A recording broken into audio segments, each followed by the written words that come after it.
What's up, gamers? Welcome to this live video where today we're talking more. Well, let's just show you. Okay, so I talked about this article earlier today. I did a video. I recorded it already. It's up on the channel. But this article also mentions two other articles on Eurogamer and PC Gamer. So I was like, let's check those out. And in the recorded video, I said I'll more than likely do like a live reaction to those. So this is what this is. So here we go. Let's dive into these articles. Well, let's make sure you can actually see what I'm looking at, right? That would help, huh? Is Palworld actually any good? Of course not. You might have heard about it. Palworld is utterly gigantic. The first big mega hit of 2024 and potentially the biggest game we'll get all year, at least in terms of sheer popularity and players. And certainly in terms of the controversy and conversation around it at launch. If you're yet to hop on board and wonder about what you're missing, you can relax. Palworld is big and controversial.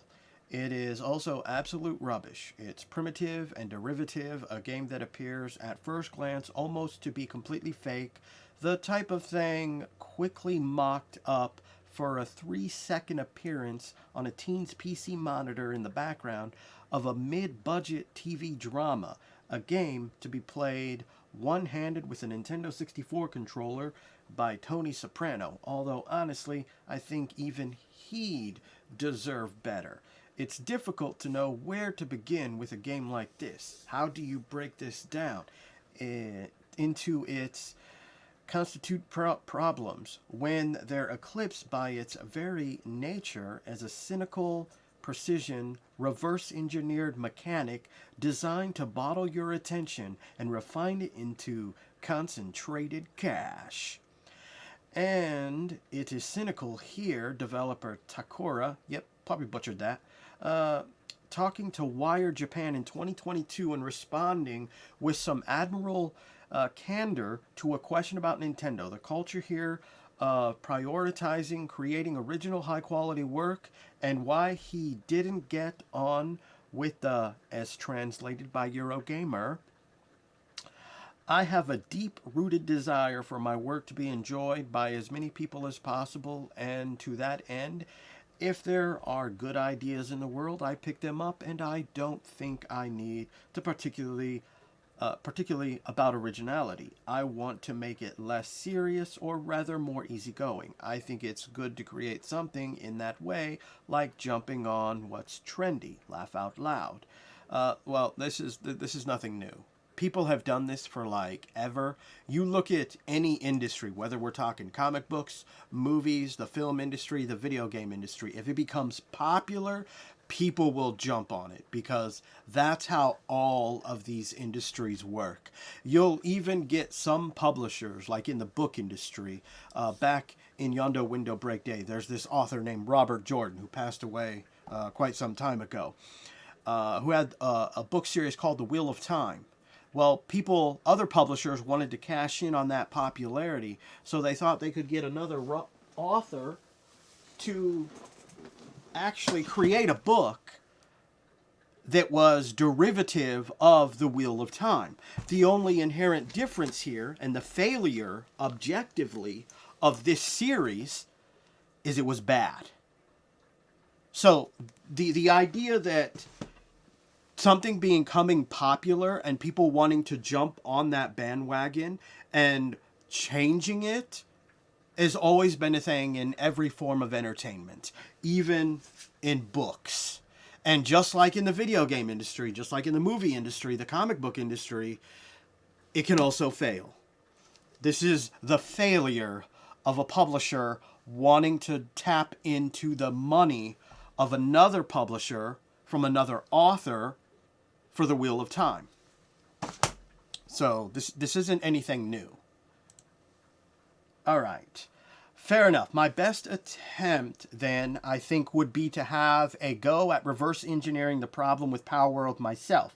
Much of the grumpiness around Palworld so far, and admittedly a not insignificant portion of mine, comes from its success.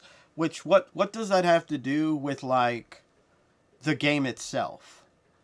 Like, what's the qualms with you and the success of the game? I mean, you're just making yourself sound very petty at this moment in time, and you're not actually, you know, having a point, a rebuttal to whatever it is they're taking issue with the game.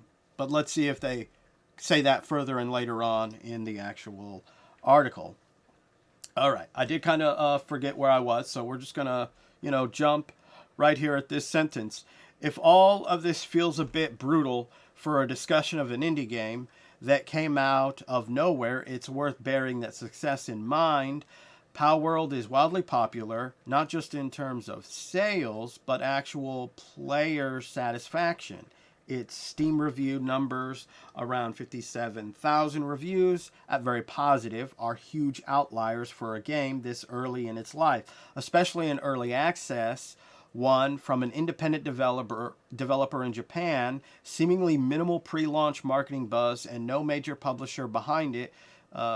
Cynicism coupled with success is already enough to leave you feeling sour. You know, I find that some people also fail to mention it's also on Game Pass. It's not just on Steam. So just think about this. How many early access games has been approved for Game Pass? So I kind of, at the end of the day, it's like, yes, it's an early access game, but there's enough content there that it is entertaining people.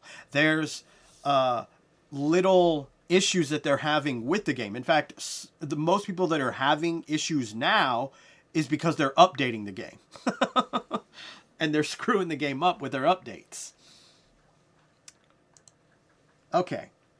But more than that, and more importantly, the feeling of playing Palworld is sour. Start up the game, and you're given an option to play solo or on a multiplayer server. How's that sour? Isn't this like a positive thing, giving you the choice, the option?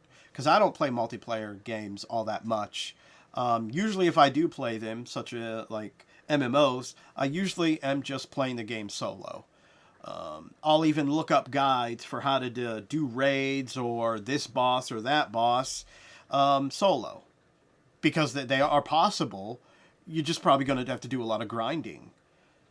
So I don't really get the whole spiel about it's somehow a negative thing that they're giving you the option to play solo or multiplayer.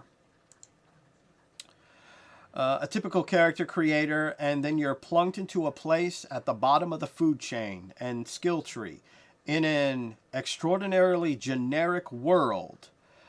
Breath of the Wild's watercolor morphalness was already diluted into bland, vivid green hills in Genshin Impact. Here, it's watered down once again, filtered through mobile shovelware to the every vapid non-place of the Pelagos Islands. Well,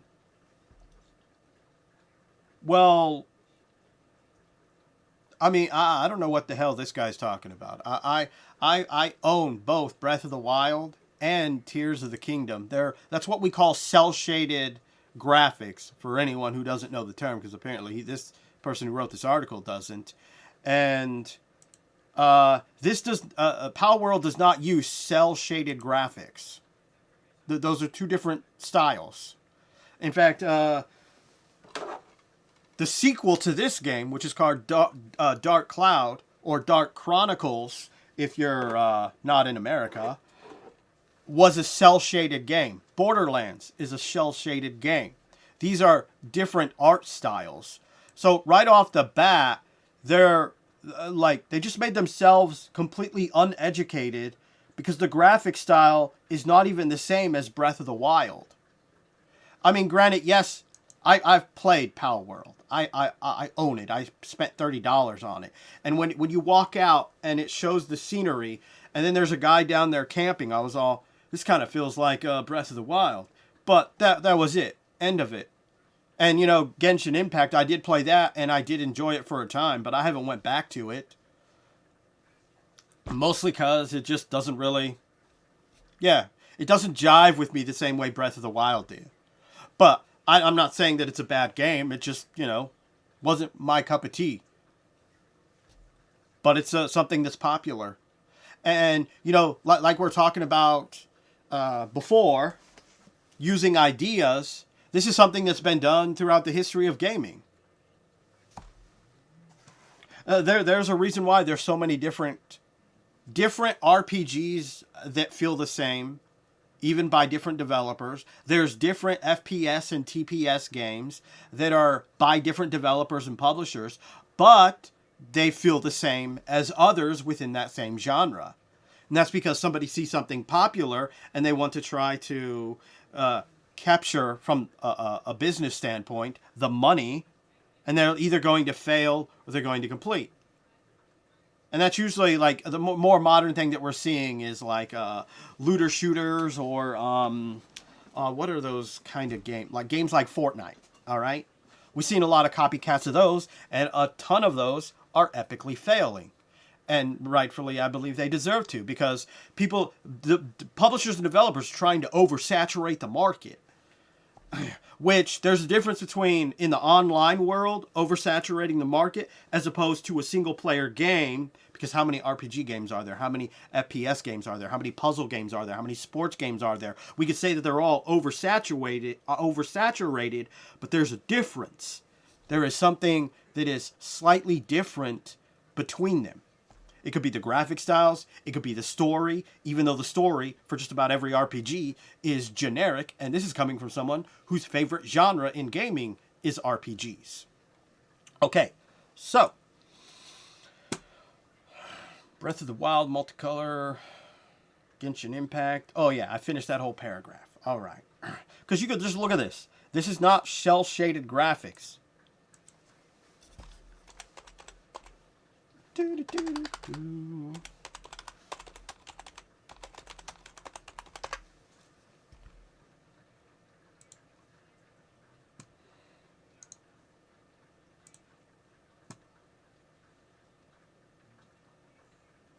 All right, we're not going to a polygon, but you get the point here.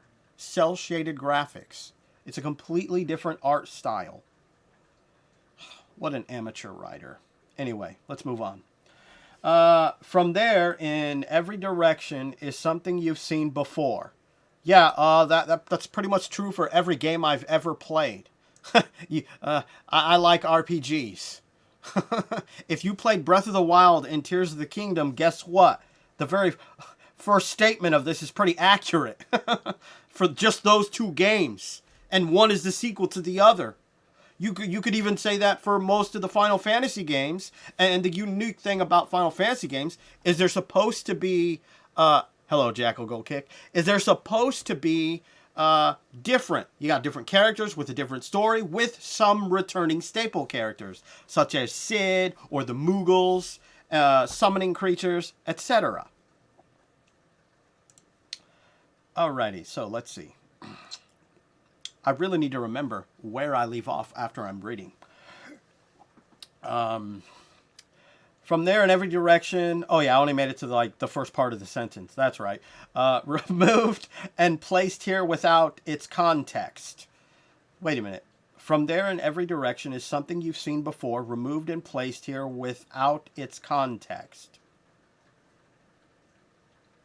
Okay, so wait. Are they saying that, like, the stuff placed here bears no meaning? Oh, let me show you what I'm talking about. The stuff here bears no meaning. Like, the trees are just randomly placed in locations. Like, they're saying it doesn't make any kind of objective sense. Because, I mean, that's kind of how the world is. And, like, what makes you think that wasn't done for this? I mean, there's some design orientation to both of these games, if we're talking design-wise for the world. Let's continue, shall we? Roaming creatures with uninedibly and maybe copyright infringingly close likeness to the official ones. You can throw a PAL sphere at them, which wobbles 3 times before a successful catch, and you can make them battle a beat to the death. Okay, so you're telling me that basically the difference between Pokemon and Palworld is you can actually kill the pals as opposed to not killing any Pokemon you find in the wild. You just knock it out. Ironically, you know something that a lot of these articles, this is the other one we're going to be talking about, that these articles fail to realize or fail to mention is games that are similar to Pokemon. So you have Dragon Quest Monsters, which on the DS, it was Dragon Quest Joker Monsters. I know the word Joker was in there, and they had 1 and 2, but the premise was the same. You could go around catching monsters in the Dragon Quest realm and have them fight to your side. Same thing with Neo no Kuni Wrath of the White Witch, a game by Level 5. Same thing. You could go around catching the monsters and have them fight for you. You can battle. Yokai Watch, another Level 5 game. I mean, this is what I was talking about, like how game developers, or technically, you know, any company that works on any kind of visual art, a book publisher, a comic book publisher, if they see something that's successful, they will try their hand at it. The only difference between like Neo no Kuni, Dragon Quest Monsters, or even Yokai Watch is that they're just not as popular as Pokemon. But they were successful enough that they ended up making a Neo no Kuni 2, although ironically, they completely changed the battle system, and you don't really actually summon monsters or capture monsters anymore in the sequel. So they completely changed the sequel to the first one, but yet in all the Dragon Quest monster-based games, it's the same spiel, the same thing. You can catch monsters and have them fight at your side.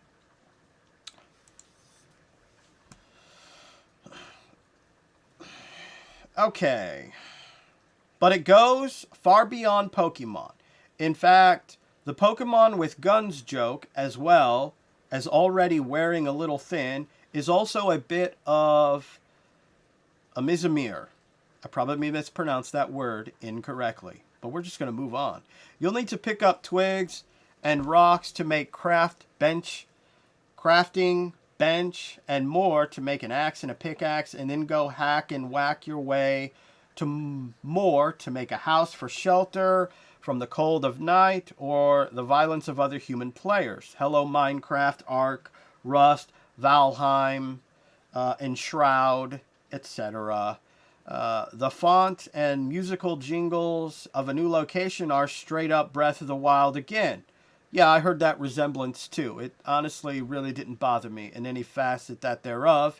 And another thing, if it was the exact sound, I'm pretty confident Nintendo would be all over that like white on rice. Let's be honest here. Let's be real here. This is something that these people aren't really thinking about, or nobody's thinking about when we're talking about Nintendo, the people that are known for shutting down fan games and copyright striking YouTubers for just playing music or showing short footage of a Nintendo game, regardless of whether or not they directly made it or not. Okay. Breath of the Wild and the fast travel status strikingly close to those of Genshin Impact. Okay, but it's kind of funny. Genshin, they just mentioned that Genshin Impact was like a ripoff of Breath of the Wild, and now they're using it as some kind of point rebuttal against Palworld. Stupid. Progress further, and you'll be able to put your pals to use in automated production lines, which might remind you of Factorio, or, well, a good chunk of the Steam top seller charts from any point during the last few years. Back to the sensation of actually playing it, though, and naturally Palworld doesn't feel particularly great. In a literal sense, whacking wobbling trees with axe and single reoccurring combo of axe swing animations and sound does not feel nice, nor does punching otherwise docile sheep to death with your bare fist. I find it pretty entertaining, all right?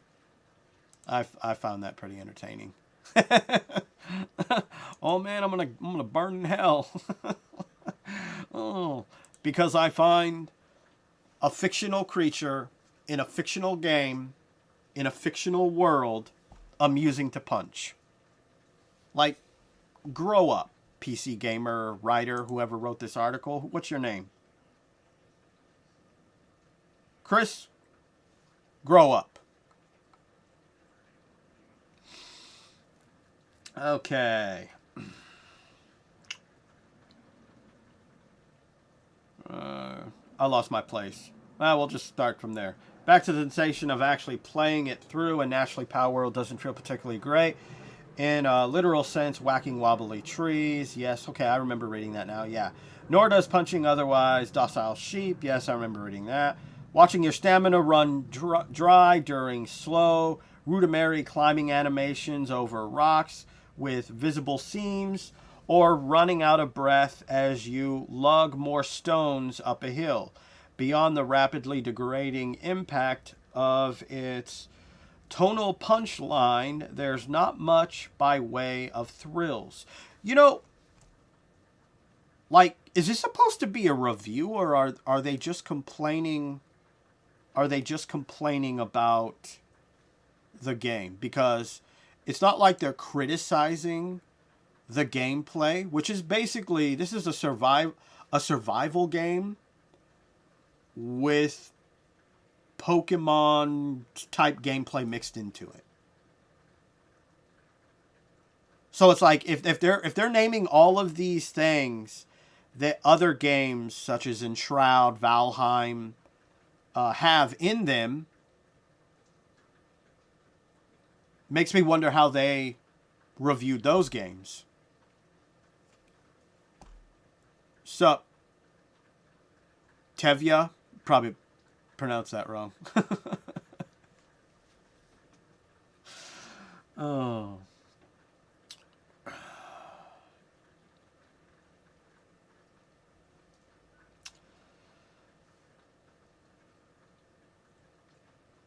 Oh, that's nice to know. How are you?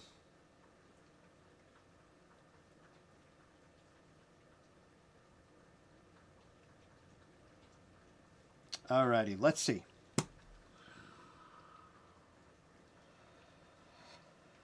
Alright. The same goes for that humor, which is less edgy than it's been made out to be. I'm just making sure I haven't, like, reread this, because I lost my place. I'm doing good. I'm about to watch Assault on Arkham again.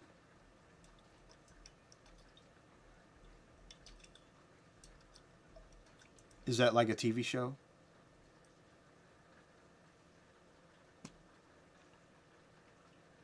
We're going to say I'm on this gray section, and we're just going to go from there. The same goes for that humor, which is less edgy than it's been made out to be, and more of the laugh out loud, so random, internet humor kind. When pals break loose of a throne sphere, a cheeky bastard tooltip pops up in the corner. When you're killed, they roll off ragdoll-like. The intention is obvious. It's an attempt to make the implied cruelty of monster collecting games into something overt, in part for comedy and in part as a kind of clever subversion. The problem is that this take on party-based monster battlers, as well as that joke, is just plain old. How could the joke be old if this is the first game to do it, though? Like, am I lost? Is there like another game that we're unaware of that this person has played that is similar to Palworld, where you can kill the creatures and they just kind of topple around? Because I'm pretty confident, to my knowledge, Palworld's the only one. Like, whether we're talking any Survivor game or any kind of creature catching game that has done that.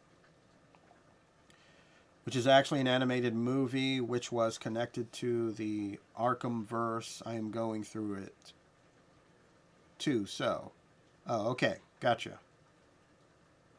Used for a video project for comparison to Suicide Squad Kills the Justice League. Oh, gotcha. Alright. Instead, the thrill in Palworld, and admittedly I'm yet to get too far or set anything elaborate going, seems to come from the bottomless font of engagement that is false progression. Mash into some not Pokemon's faces, hit a rock, mine some more, craft a club, or do just about anything and some XP will pop up. You'll level up your character, your pals, and your base, improving your stats and progress through a mostly nonsensical skill tree, and the reason for Palworld's success is pretty clear. Among other things, it's a compulsion loop. This isn't, like, categorized in a review section, is it? No, it just says featured, Palworld. Because this would be like, honestly, even just as a regular article, this all just seems really nonsensical. Like, I could have made a video doing the same thing he's doing in this article. Like, you know, ranting at why I don't like Palworld because it sucks and it's copying my ever so favorite game, Pokemon. That's not how I feel for anyone watching this. I'm just giving an out loud thought, idea, example, okay? Let's see. Which I'm going to... Oh, I already read that. Also, isn't Palworld... They got this stupid heart that's in the way, so I can't see your text. Ugh, that's annoying. Can I move it over more? Nope, that didn't help. Palworld in early access. Yeah, it is in early access. There we go. I was able to read it. But like I said earlier in this stream, it's also on Game Pass. That's something that a lot of sites and people that are complaining about the game haven't mentioned yet. That you can play it on Game Pass. So it's like there has to be enough of a game there to play if Microsoft is like, okay, we'll allow you to put this early access game on Game Pass. Which honestly, when you think about it, I think that's beneficial for not only Microsoft, but any other company that has a game on Steam in early access. And like, hey, if you want to put this on our Game Pass and let people play it on a console, I think that could be eventually beneficial. At least for games that are going to be either multi-platform or semi-multi-platform.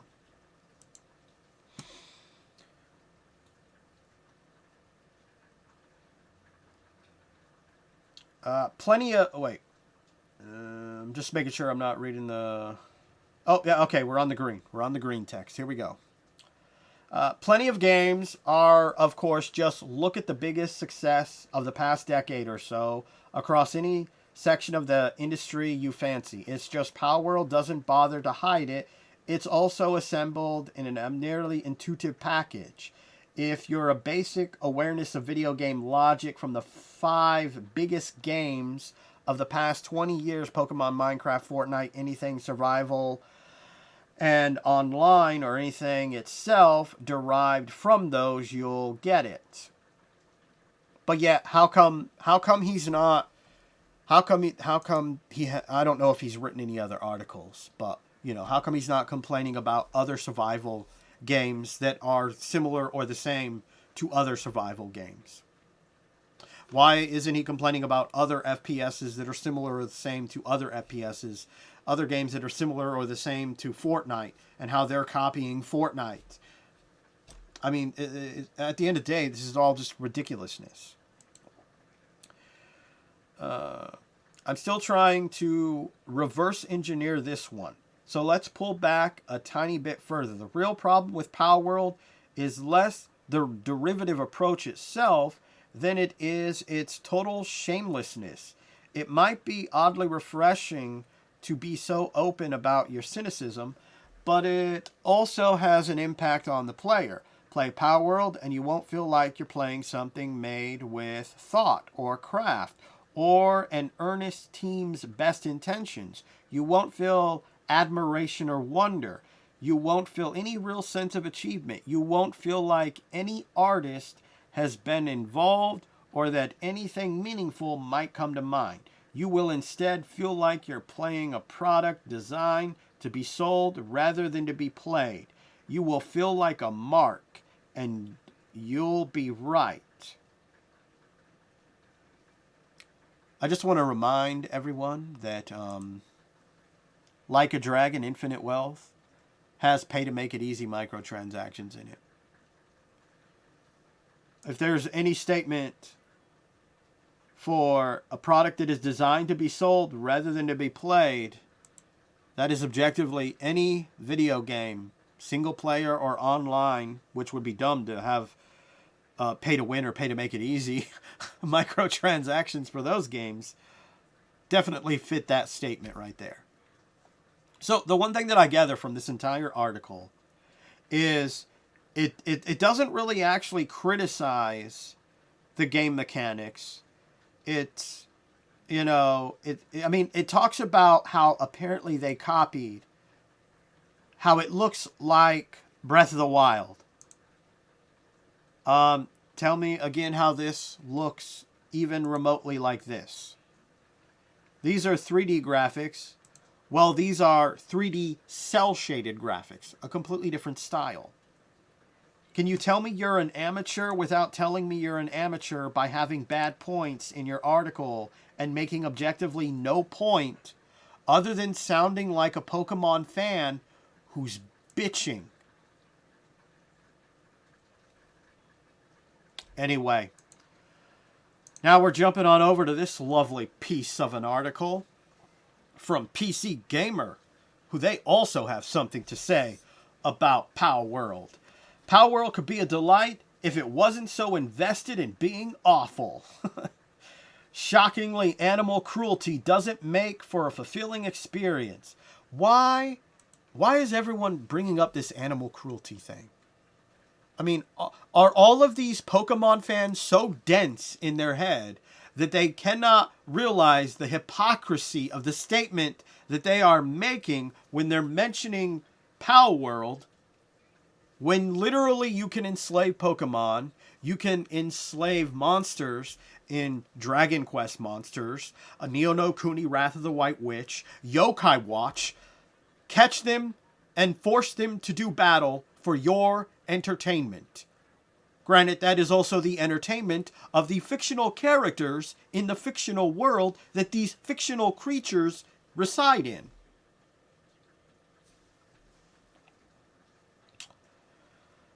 I was morally obligated to keep an eye on Palworld. I doubt it. I've been playing Pokemon on and off for 4/5 of my time on this earth. I'm a card-carrying Dwarf Fortress weirdo. Okay, so I can... Oh, sorry, I'm not showing you what I'm reading. But anyway, we could tell right away, this is another Pokemon fan. A Pokemon fanboy is going to give you his opinion on why this game that is doing better than Pokemon currently, he's going to tell you why this copycat is bad. So let's listen to what this fanboy has to say. Fortress Weirdo, which Palworld's lead dev has cited as his favorite game, ignoring Palworld would have been a dereliction of professional duty.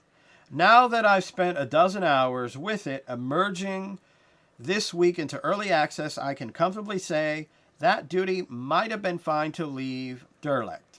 Palworld is lucky to be arriving in a world where the Switch proper Pokemon games are as rough as they've ever been, with the open world of Scarlet and Violet visibly tearing itself apart at the seams. Palworld might have me soaring over a generic Unreal 5 landscape on the back of a knockoff Charizard, but for a brief moment it's a glimpse at what an open world Pokemon could be. One that isn't flickering in and out of existence whenever you're arrogant enough to move. I'm a creature guy. If a game's letting me loose to collect these freaks, I'm content. But once I've landed to add one of Palworld's creature to my base building roster, I'll remember what game I'm actually playing because it'll toot out a little triumphant jingle as to inform me that my new friend has the work slave passive skill.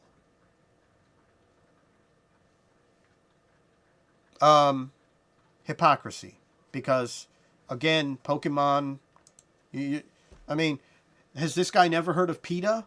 Because PETA has issues with Palworld and Pokemon.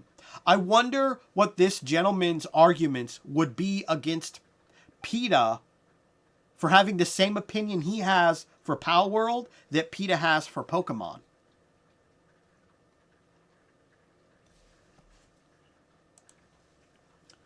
Let me put it this way. Watching the first Palworld trailer from 2021 was like seeing a picture of a Bugs Bunny smoking weed and half ironically thinking it's sick. Actually playing Palworld is like having to hang out for hours with somebody who's made Bugs Bunny smoke weed their whole deal. I'm assuming he was attempting to be humorous, and his humor sucked. It's overcommitting to the bit, except the bit in this case is, well, abusive labor conditions and animal cruelty, and not only is the bit bad, it's actively making the rest of the game worse. Dude, you can fight Pokemon for the entertainment of the fictional characters of these fictional Pokemon in that fictional world. There's objectively no difference. The only difference is that you can kill them. I mean, your argument is hypocritical within of itself. It's like you haven't realized how far you shoved your head up your ass and you're smelling your own farts. First, the big question, is Palworld just Pokemon with guns? It's certainly doing its best to look the part. If I open up my PAL deck and scroll through the PALs I've captured in PAL spheres, I'm mostly left impressed by the hubris of Palworld's Japanese developers imitating the Pokemon style so close when it's in the center of Nintendo's lawsuit kill radius. Yeah, it's so close that Microsoft approved it to be put on Game Pass. I mean, do we really think that Microsoft would approve the game to be on Game Pass if they felt that it was breaching the copyright of Nintendo? Because it's not like Microsoft would be making money. Because it's not like they would get new subscribers. They might, I guess, because you could do it for like a month. It'd be cheaper, maybe, than buying the game itself. But even then,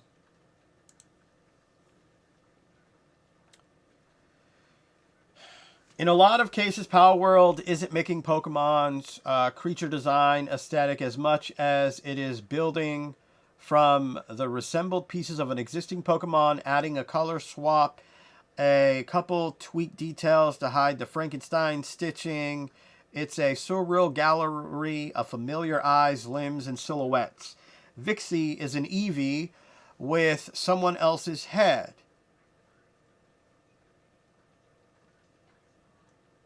Just so we're all on the same page, there was once a time that the internet was arguing whether or not Pokemon was copying Dragon Quest. And this is before Dragon Quest, Square Enix, Squaresoft, made the Dragon Quest Monster series. So, I mean, this isn't anything new.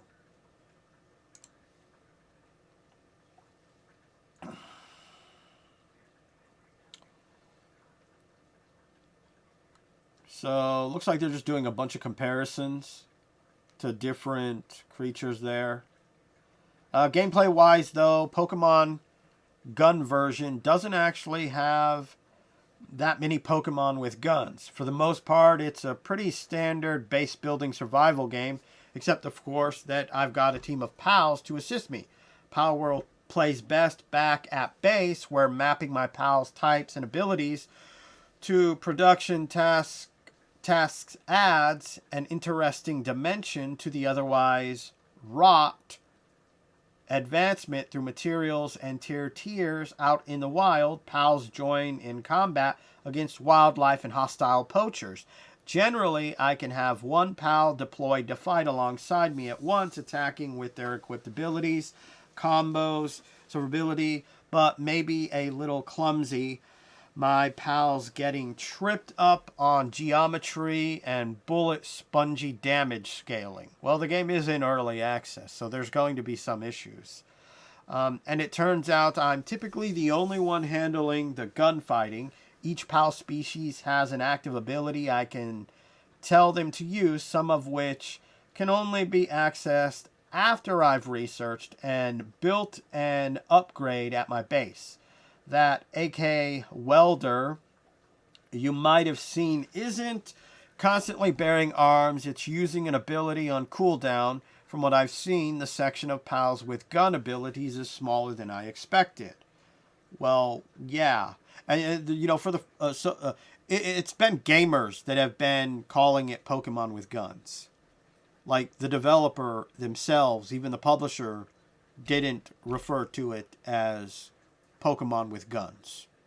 That's something that the gaming community has decided to do, and our game journalists are attempting to use.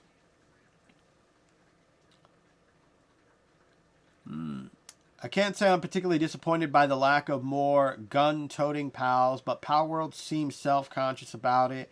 In my dozens of hours with Palworld, it felt like I was struggling to fulfill a shock humor quota that its marketing set, and ended up weighing down the pieces that could otherwise be built into a better game. Advancing my base requires the supernatural talents of my pals, and finding new types of pals in the wilderness to match base building niche is a mental puzzle I enjoyed. Well, at least he enjoyed something about the game. If I want to grow crops while I'm out gathering ore, I'll need a grass-type pal to plant seeds. I could use my big green dinosaur with the best planting skills, but it eats up a lot of food and can't join in on other tasks. Or I could tap in my friendly grass squirrel who plants a little slower, but can assist with logging and transporting goods. It's fun. It's a fun set of factors to juggle. Problem is that juggling act turns into a slog just so the game can deliver a bad punchline. Palworld isn't really asking, what if Pokemon had guns? Palworld is asking, what if you could mangle Pokemon beneath the inevitable crushing weight of industry? It's not tongue-in-cheek, it's mid-2000s new ground edgelord. Again, so there are aspects of this game that he likes. And it's like in comparing these two people that have written these articles, so far, he doesn't have his head shoved up all the way up his ass. It's there. It's in the vicinity. It's partially in. But it's not all the way in, unlike the guy from Eurogamers. Because there are definitely things that he likes about the game. But from what I'm gathering, it seems that he's a Pokemon fan, and his Pokemon fanboyism is coming out, and he's not liking what he's seeing, and yet he's failing to realize that, well, you know, what do you expect a fox to look like?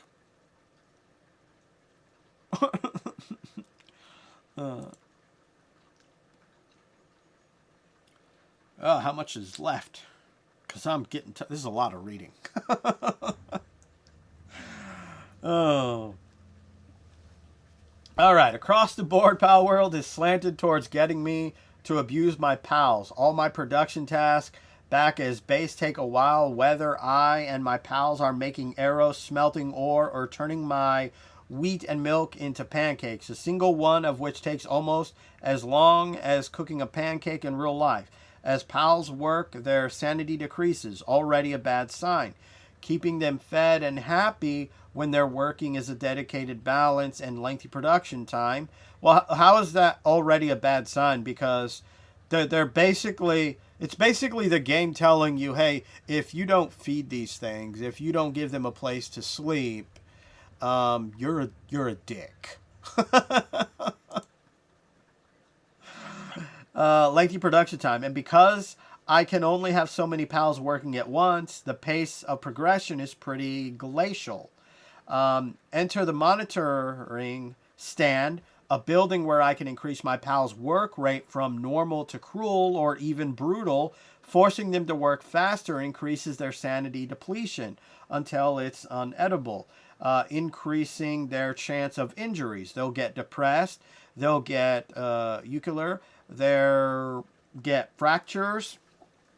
I could heal those injuries with medicines, but that would require me to divert PAL slots to medicine production, adding another pressure to work the remaining PALs harder. These are all just really game mechanics. Like, if we were to take PAL and Enshroud is a survival game, and you can find people in that world that can come to your camp, and yeah. The only difference here is where we have humans and animals in both a fictional world with fictional characters, with fictional creatures, in a video game. Like, what is the difference between an unpaid human in Enshroud and there's just a game mechanic? The crafting and survival in Palworld is only interesting when it's driving me to make decisions on how I deploy my pals, but instead of doubling down on what sets it apart, Palworld draws out its progression just so I can terrorize my pals for a shortcut. Or maybe that's just your assumption and your opinion and your personification of what you think the game is rather than what it actually is.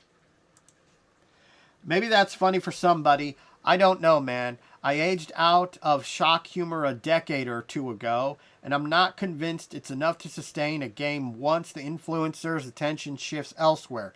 Even if I could change the world settings to multiple resources and production rates, Palworld would be better off spending more effort on finding interesting ways to deploy its pals when the game's default trickle of resource rates means the fastest way for me to get my next upgrade is to capture pals just to harvest them with a centered butchering animation. It only makes me wish it wasn't wasting my time in the first place. Well, you know, the game is in early access. So, work in progress, ladies and gentlemen.